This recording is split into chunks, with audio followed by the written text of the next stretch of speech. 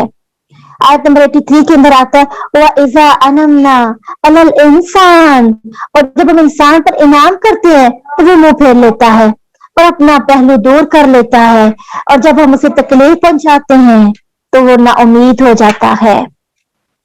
اور اس کے علاوہ سورۃ بنی اسرائیل میں اور بھی بہت ساری نعمتوں کا تذکرہ کیا گیا، اور سورۃ بنی اسرائیل کے بعد ہے سورۃ الکہف۔